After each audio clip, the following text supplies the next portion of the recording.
अगर अंधकार आया है तो प्रकाश का आगमन निश्चित है। अगर रोग आया है तो उसकी औषधि भी अवश्य है। अगर समस्या आई है तो उसका समाधान भी अवश्य आता है।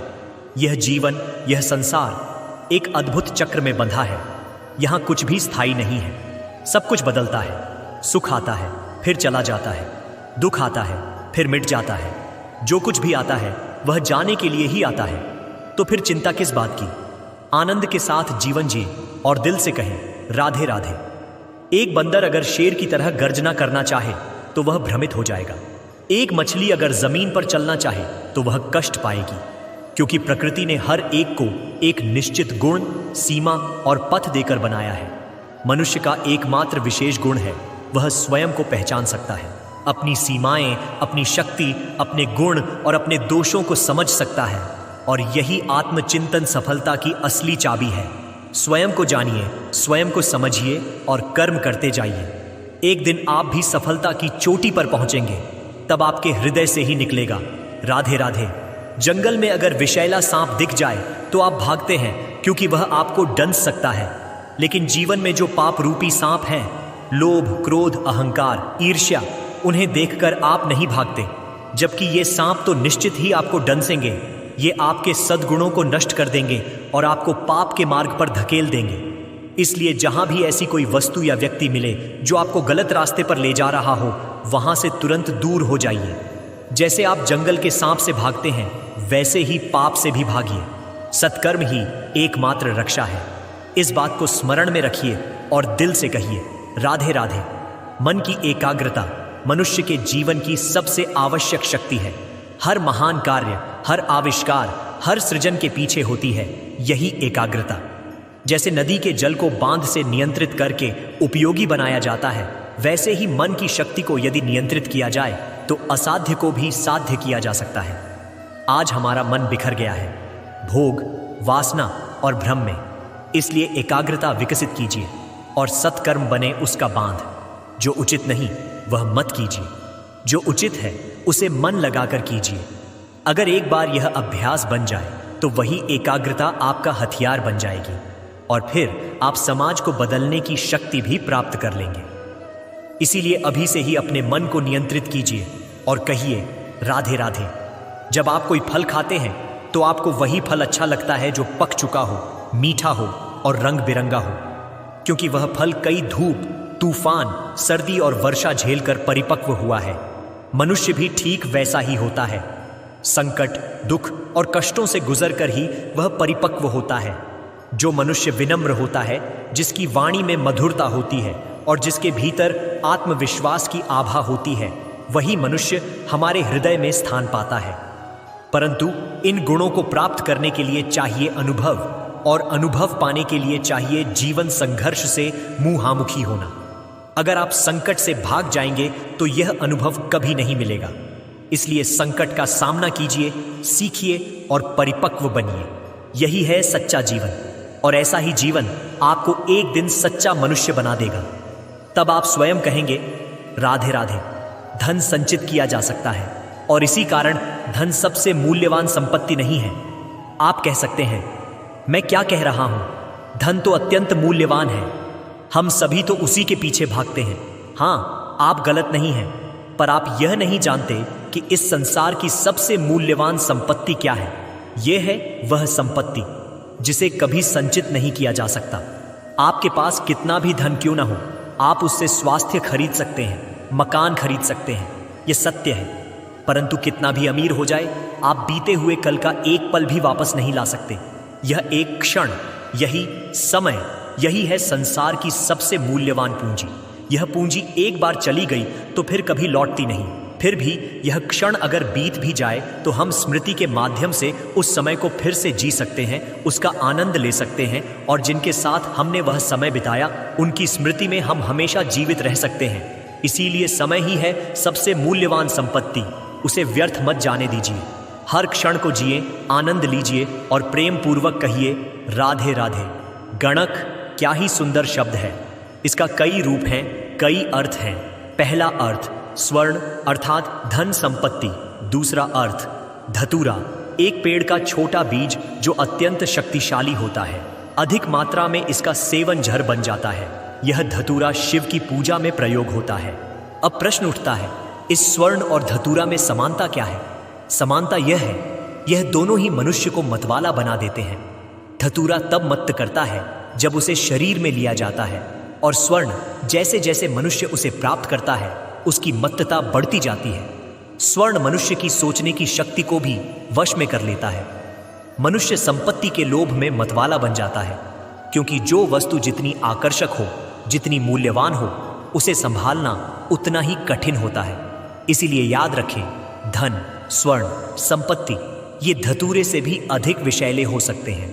इसीलिए इनके ऊपर आत्मसंयम का कवच बांधिए और विवेक की शक्ति के साथ इनका प्रयोग कीजिए, तभी कल्याण संभव है।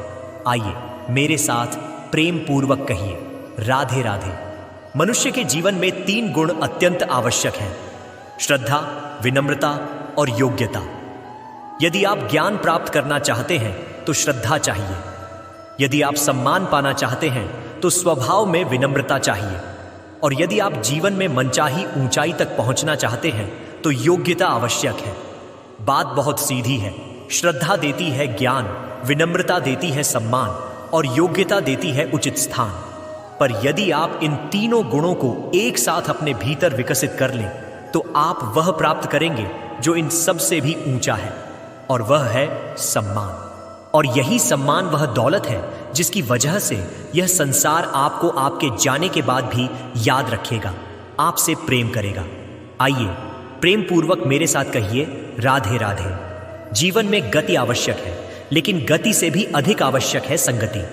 एक जल की बूंद में भी गति होती है और उस गति को धारण करने की शक्ति प्रकृति में होती है, परंतु यह संगति ही तय करती है कि वह बूंद सीप के मुख में गिरेगी और मोती बनेगी या सांप के मुख में जाकर झर में बदल जाएगी। अब देखिए, कूड़ा तो सुनार की दुकान के सामने भी होता है और व्यापारी की दुकान के सामने भी, लेकिन सुनार की दुकान के कूड़े में सोने के कण होते हैं जो एक व्यापारी की दुकान के कूड़े से कहीं अधिक मूल्यवान होते हैं। इसलिए जीवन में संगति को विशेष महत्व दीजिए। जैसी संगति वैसा ही आप बनेंगे। आइए प्रेम पूर्वक मेरे साथ कहिए, राधे राधे। हर कोई जीवन को सुंदर बनाना चाहता है, परंतु क्या सभी जानते हैं कि जीवन को वास्तव में सुंदर बनाने के लिए क्या चाहिए? एक ऐसा घर जहां तुम अपने हृदय को रख सको, जहां मन की थकान जब जाकर ठहरे तो वह एक स्नान के बाद लौटे नई प्रसन्नता के साथ। कई लोग हैं जो खाते हैं, सोते हैं, धन भी कमाते हैं, फिर भी उनके भीतर एक शून्यता रहती है। क्यों? क्योंकि उनके पास घर तो है पर वहां मन नहीं रुकता। हमें घर की परिभाषा बदलनी होगी। घर सिर्फ 4 दीवारों वाला भवन नहीं है। घर वो स्थान है जहां मन जाए तो लौटना न चाहे, जहां मन को शांति मिले, आनंद से भर जाए। आइए प्रेम पूर्वक मेरे साथ कहिए, राधे राधे। तुम पहाड़ पर रहो, नदी किनारे रहो, वृक्ष के नीचे रहो, कोई फर्क नहीं पड़ता। अगर तुम्हारा मन वहां टिक सके तो वही तुम्हारा घर है। जब तुम थक कर लौटो और कहो यही मेरा घर है, तो वही तुम्हारा आश्रय है। क्या तुमने कभी साधुओं को देखा है? वे कभी एक ही स्थान पर नहीं रहते। कभी किसी पेड़ के नीचे ध्यान करते हैं, कभी कहीं और चले जाते हैं, पर फिर भी वे सदा प्रसन्न रहते हैं, शांत रहते हैं, क्योंकि उनके मन में ईश्वर का वास होता है। सच्चा घर तो वह है जहां तुम्हारा मन शांत हो, आत्मा को शांति मिले। अगर तुम्हारा घर कलह से भरा है, अपमान और शिकायतों से भरा है, तो वह घर नहीं, वह एक कारागार है। आइए प्रेम पूर्वक मेरे साथ कहिए, राधे राधे। एकांत से डरो मत। वास्तव में जो व्यक्ति एकांत में स्वयं को पहचान सके वही होता है सच्चा ज्ञानी। जो कोई एक पत्थर पर बैठकर दूर पहाड़ों को निहारते हुए हवा में आंखें बंद कर यह सोच सके मैं कौन हूं, वही पा जाता है जीवन का सच्चा रत्न। हर बड़ा फल पाने के लिए हमें वृक्ष की सबसे ऊंची शाखा तक चढ़ना होता है। नीचे पड़े फल आसानी से मिल जाते हैं, पर उनकी मिठास क्षणिक होती है। जीवन के असली स्वाद के लिए साधना करनी पड़ती है, ऊंचाई तक पहुंचना पड़ता है। एक प्रसिद्ध वाक्य है, जीवन के दुख ही ज्ञान में परिणत होते हैं, और जब ज्ञान आता है तब जीवन बदल जाता है। हम दूसरों के घरों में जाकर शांति ढूंढते हैं, जबकि हमारे भीतर ही एक विशाल महल है जिसका हमें स्वयं ही ज्ञान नहीं। एक दिन भगवान श्री कृष्ण के दरबार में एक प्रजा आया और बोला, प्रभु, यदि मैं आपके राज्य में रहूं तो क्या मेरा दुख दूर हो जाएगा? कृष्ण मुस्कुराए और बोले, सिर्फ मेरे राज्य में रहने से शांति नहीं मिलेगी। जब तक तुम अपने अंतर के राज्य को नहीं पहचानोगे तब तक कोई भी स्थान तुम्हारा सच्चा घर नहीं हो सकता। आइए प्रेम पूर्वक मेरे साथ कहिए, राधे राधे। इसलिए लौट चलो अपने हृदय के भीतर, अपने आत्मिक राज्य की ओर। वहीं निवास करो, शांति में, मौन में। वहां कोई अपमान नहीं, कोई द्वेष नहीं, कोई ईर्ष्या नहीं। वहां सिर्फ प्रेम है, करुणा है, दया है। तुम्हारा सच्चा घर तुम्हारा अंतर है। जहां तुम सच्चे हो वहां भगवान रहते हैं। जहां तुम झूठे हो वहां केवल छाया होती है। जीवन एक रास्ता है, चलते चलते धूल लगेगी, मोड़ आएंगे, पर याद रखो, अगर मंजिल सही है तो थकावट व्यर्थ नहीं जाएगी। तुम्हारा घर ही बनेगा तुम्हारा आश्रय। आइए प्रेम पूर्वक मेरे साथ कहिए, राधे राधे। एक बार की बात है, माँ और पिताजी बाजार गए हुए थे। हम दोनों भाई, मैं और बड़ा भाई, गायों को चराने गए थे। जब हम घर लौटे तो देखा दरवाजा बंद है। माँ जब भी घर से जाती थी दरवाजे को ताले से बंद करके जाती थी। उन्हें बहुत अच्छे से पता था, अगर माखन चोर समय से पहुंच गया तो एक बूंद माखन भी नहीं बचेगा। उस दिन भी वही हुआ। माँ और पिताजी जब वापस आए तो पिताजी भूल गए कि ताले के लिए चाबी का कौन सा हिस्सा सही है। उन्होंने एक एक करके चाबियां लगानी शुरू की, पर ताला नहीं खुला। माथे पर पसीना आ गया। माँ बोली, ताला तोड़ देते हैं, और वे हथौड़ा लेने चली गई। तभी पिताजी बोले, ठहरो, अभी कुछ चाबियां बची हैं, हो सकता है कोई इनमें से सही हो। और जब माँ हथौड़ा लेकर लौटी, पिताजी ने अंतिम चाबी आजमाई और ताला खुल गया। सोचो, अगर वो प्रयास छोड़ देते तो ताला भी टूट जाता और चाबी भी व्यर्थ हो जाती। मैंने यह दृश्य देखा और मेरे भीतर एक विचार जागा। कभी कभी जीवन का ताला आखिरी चाबी से खुलता है। इसलिए यदि आप जीवन में सफल होना चाहते हैं तो कभी भी प्रयास छोड़िए मत। हो सकता है अगला प्रयास या अंतिम कोशिश ही सफलता की कुंजी हो। आइए प्रेम पूर्वक मेरे साथ कहिए, राधे राधे। यज्ञ की अग्नि को शुभ माना जाता है और चिता की अग्नि को अशुभ। क्यों? कारण है लक्ष्य, विचार और संगति का अंतर। जब हम यज्ञ करते हैं तो हमारा लक्ष्य होता है वातावरण को शुद्ध और पवित्र बनाना। इसलिए यज्ञ की अग्नि शुभ विचार को जन्म देती है। वही अग्नि जलती है पर सुगंध फैलाती है। पर जब वह अग्नि चिता में होती है तो उसका उद्देश्य केवल एक शरीर को नष्ट करना होता है। यही फर्क है लक्ष्य का, विचार का और संगति का। आपका लक्ष्य अगर शुभ है तो आपके विचार भी शुभ, संगति भी शुभ और परिणाम भी शुभ होंगे। आइए प्रेम पूर्वक मेरे साथ कहिए, राधे राधे। इस संसार की हर वस्तु, हर परिस्थिति, हर भावना के दो पक्ष होते हैं। फर्क होता है बस दृष्टिकोण का। अगर कोई व्यक्ति पर्वत की चोटी पर खड़ा है तो उसे दिखाई देगा जल नीचे बह रहा है समुद्र की ओर, और अगर कोई समुद्र किनारे खड़ा हो तो उसे लगेगा जल उसकी ओर आ रहा है। मतलब साफ है। सब कुछ आपके दृष्टिकोण पर निर्भर करता है। ठीक वैसे ही कभी कभी हम कहते हैं, मेरे पास बहुत कम समय है, कुछ कर नहीं सकता, जबकि चाहें तो सोच सकते हैं थोड़ा समय बचा है, उसमें भी बहुत कुछ किया जा सकता है। आपकी सोच तय करती है आपका मार्ग। जीवन में दो भावनाएं ऐसी हैं जिनके लिए कोई मूल्य नहीं देना पड़ता।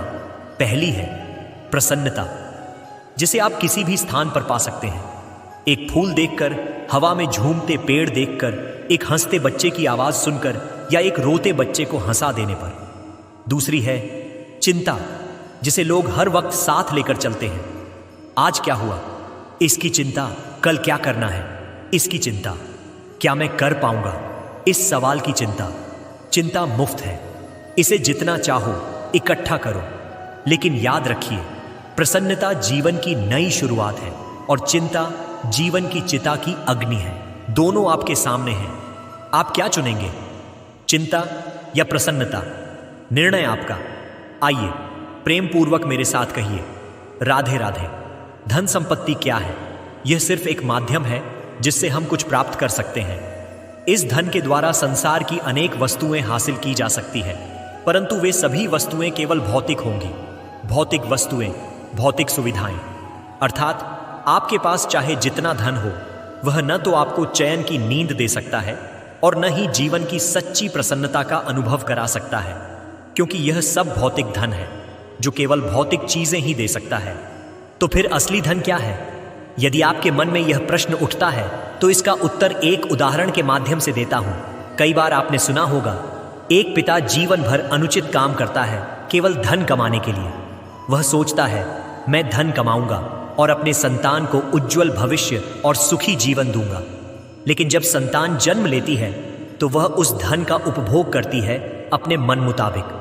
कई बार ऐसा होता है कि संतान सारा धन नष्ट कर देती है और पिता, जो उस धन का मालिक था, केवल एक प्रहरी बनकर रह जाता है। ऐसा क्यों होता है? क्योंकि वह पिता यह नहीं समझ पाता कि जीवन का सच्चा धन क्या है। वह संतान को सच्चा धन नहीं दे पाता। कर्म का ज्ञान, सही और गलत की शिक्षा और उत्तम संस्कार, यही जीवन का वास्तविक धन है, जो धन से कहीं अधिक मूल्यवान होता है। आपने अवश्य ही सुना होगा, कुपुत्र हो तो धन का क्या लाभ, और सुपुत्र हो तो वह बिना धन के भी कमाएगा। इसलिए संतान को संपत्ति देने से पहले उसे कर्म का बोध, उचित ज्ञान और उत्तम व्यवहार देना चाहिए। यही है जीवन का वास्तविक धन। एक बार जंगल में एक लोमड़ी घूम रही थी। वह एक छोटे से शावक को देखकर उसे खाने की योजना बनाती है। चारों ओर कोई नहीं था। सोचकर वह शावक पर झपटती है, लेकिन यह एक गंभीर अपराध था। राजा शेर को जब यह बात पता चली, उसने सभा बुलाई। लोमड़ी बोली, मैंने कुछ गलत नहीं किया, कोई प्रमाण है? तब राजा ने उल्लू को बुलाया, जो वृक्ष की शाखा से सब कुछ देख रहा था। उल्लू ने सच कहा और लोमड़ी को मृत्यु दंड मिला। मैंने यह कथा क्यों सुनाई? क्योंकि मनुष्य भी सोचता है, कोई देख नहीं रहा तो गलत काम कर लो। परंतु आप जो भी करें, कोई न कोई तो देख ही रहा है, चाहे वह मनुष्य हो, प्राणी हो, देवता हो या स्वयं धरती माता। इसलिए कौन देख रहा है, यह सोचकर गलत न करें। उचित कार्य करें, उचित फल मिलेगा। अनुचित कार्य करेंगे तो उसका फल भी मिलेगा ही। आइए मेरे साथ प्रेम से कहिए, राधे राधे। लोग कहते हैं मेलजोल जरूरी है। जीवन में संबंध और व्यापार मेलजोल पर निर्भर करता है, परंतु सबसे महत्वपूर्ण होता है आपका व्यवहार। सोचिए, आपके साथ कौन जुड़ेगा यह समय तय नहीं करेगा, बल्कि आपका हृदय और व्यवहार ही तय करेगा। अच्छा व्यवहार रखें, सब कुछ अच्छा होगा। इस फूल को देखिए, इसका जीवन एक डाली से शुरू हुआ। दर्शकों की प्रशंसा और मधुमक्खी के मकरंद की लालसा में वह डाली से गिर गया। क्यों? क्योंकि उसका लक्ष्य डाली पर खिला रहना नहीं था। वह या तो देवता की पूजा में अर्पित होता या किसी कन्या की माला में गूंथा जाता। लक्ष्य तक पहुंचने के लिए यात्रा से डरिए मत। अस्तित्व बनाना है तो छांव से बाहर आना ही होगा। जीवन में कभी न कभी पत्थर अवश्य फेंके जाते हैं, कभी इसलिए कि लोग आपको बुरा समझते हैं, कभी इसलिए कि आप असफल हैं। पर आप इन पत्थरों से आंसू पोंछ सकते हैं या उनसे पुल बनाकर समस्याओं का समुद्र पार कर सकते हैं। पत्थर यहाँ आलोचना और अपमान का प्रतीक है। जो इन्हें नकारात्मकता समझते हैं वे दुख पाते हैं, पर जो इन्हें उन्नति का साधन बनाते हैं वे सफलता पाते हैं। आइए मेरे साथ प्रेम से कहिए, राधे राधे। मीठा जल सबको पसंद है, खारा जल कोई नहीं चाहता, परंतु मोती खारे समुद्र में ही बनते हैं, जहां सीप प्रतिदिन संघर्ष करती है अपने अस्तित्व को बचाने के लिए। संकट से बचकर आप सुख नहीं पा सकते। निर्भीक होकर समस्याओं का सामना कीजिए। हम सभी समय के महत्व को समझते हैं। समय हमें बनाता है और वही समय हमें नष्ट भी कर सकता है। कभी अच्छा समय आता है, कभी बुरा भी। पर आश्चर्य की बात यह है कि सब जानने के बाद भी हम समय को नष्ट करते हैं। याद रखिए, समय बहता है, कभी लौटता नहीं। इसलिए अच्छे समय के इंतजार में मत बैठिए। जो करना है आज, अभी इस क्षण शुरू कीजिए। चाहे वह किसी को खुशी देना हो या अपनी उन्नति की दिशा में एक कदम। विलंब मत कीजिए, क्योंकि समय उसी का साथ देता है जो समय का सम्मान करता है। आइए मेरे साथ प्रेम से कहिए, राधे राधे। हर चीज की एक सीमा होती है, मुश्किलों की, दुखों की, संकटों की। पर एक चीज की कोई सीमा नहीं होती, अंधकार की। और अंधकार को केवल एक ही चीज हराती है, कठोर परिश्रम। आपने देखा होगा, रात चाहे कितनी भी गहरी क्यों ना हो, तारे मेहनत करते रहते हैं और अंततः सवेरा होता ही है। पक्षी का घोंसला तूफान में बिखर जाता है, फिर भी वह उसे फिर से बनाता है। जो सीमित है वह असीम को नहीं हरा सकता, और परिश्रम ही वह असीम शक्ति है। प्रवाहमान नदी कितनी सुंदर होती है।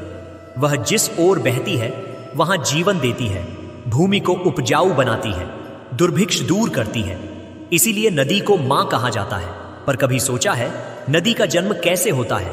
क्या वह प्रारंभ से ही विशाल होती है? नहीं। वर्षा की छोटी छोटी बूंदें मिलकर पहले एक पतली धारा बनाती है। वह धारा पर्वत काटती है, पत्थरों से टकराती है, तब जाकर नदी बनती है। ठीक वैसे ही कोई भी व्यक्ति एक दिन में महान नहीं बनता। छोटी छोटी कोशिशें ही एक दिन उसे महान बनाती हैं। इसलिए निरंतर प्रयास करते रहिए, अस्तित्व स्वयं प्रकट होगा। कभी कभी हम माँ बाप पर नाराज होते हैं, सोचते हैं वे हमें नहीं समझते, उनका मन हमारे पास नहीं है। पर क्या आपने कभी अपनी नाक को अपनी आंखों से देखा है? नहीं देख सकते, क्योंकि वह बहुत पास है। परंतु चोट लगती है तो हाथ सबसे पहले नाक को बचाता है। माता पिता भी ऐसे ही हैं, वे हमेशा आपके भले और सुरक्षा के लिए तैयार रहते हैं। उनके प्रेम पर कभी संदेह मत कीजिए। यह वह प्रेम है जो सदा आपकी ढाल बनकर रहेगा। बबूल का पेड़ विशाल होता है, पीपल का पेड़ भी। पर क्या कभी सोचा बबूल काटा जाता है और पीपल की पूजा होती है? क्यों?